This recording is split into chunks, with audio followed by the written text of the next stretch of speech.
النهاردة هقول لكم على 7 كائنات ممكن تعيش لو حصل انفجار نووي. لو عاوز تعرف تابع الفيديو.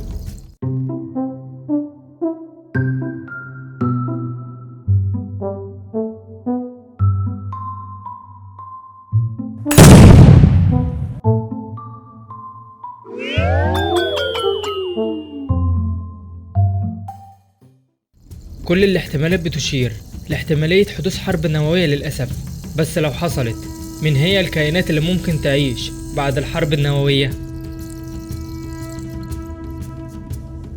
على قد ما بنحس بالاشمئزاز من الحشرات دي، لكن اللي بيستخبى تحت المطبخ ممكن تقتلها بالمبيد الحشري تقدر تعيش بعد انفجار نووي. طبعا مش كل الأنواع، لكن يقدر يعيش عدد كويس منها ويقدر بعدها ينتشر من جديد. ممكن ينجو حوالي 20% منها بمستويات عالية من الإشعاع الذري.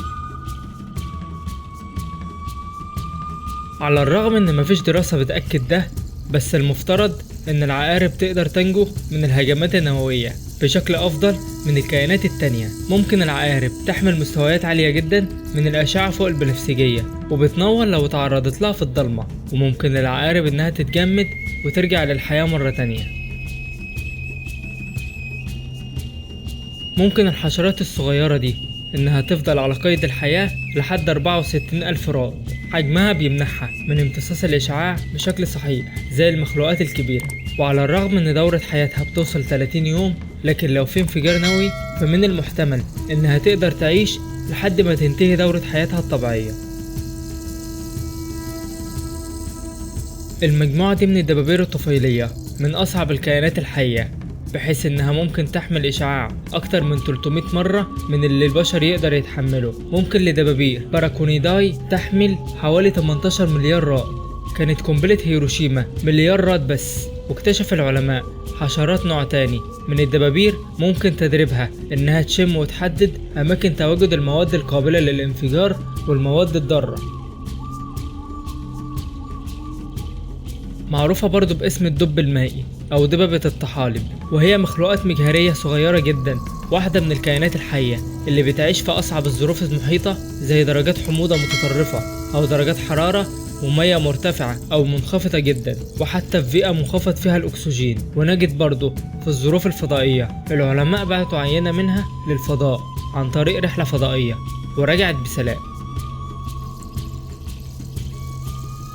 الأسماك الصغيرة دي هي الأسماك الوحيدة اللي بعتوها الفضاء. ممكن تعيش أسماك المومي شوج في أكثر أجزاء المحيط وأكثرها تلوث كيميائي، وتبقى كويسة جدا وتقدر تحمل كمية عالية من الإشعاع اللي جاي من قنبلة نووية من خلال المية والملح، وتقدر تعدل البنية الداخلية لجسمها وجيناتها عند اللزوم عشان تناسب البيئة الموجودة فيها.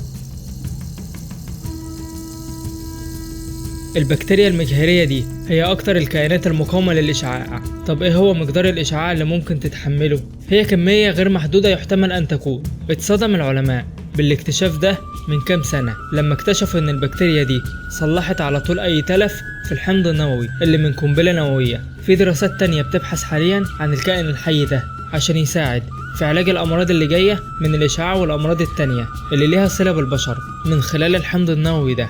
خد المعلومة دي كمان، البكتيريا دي موجودة في كتاب جينيس للأرقام القياسية باعتبارها أكتر الكائنات الحية ومقاومة للإشعاع. لو عجبك الفيديو أتمنى تشترك في القناة وتفعل زر الجرس علشان يوصلك كل جديد. مستني دعمكم. سلام.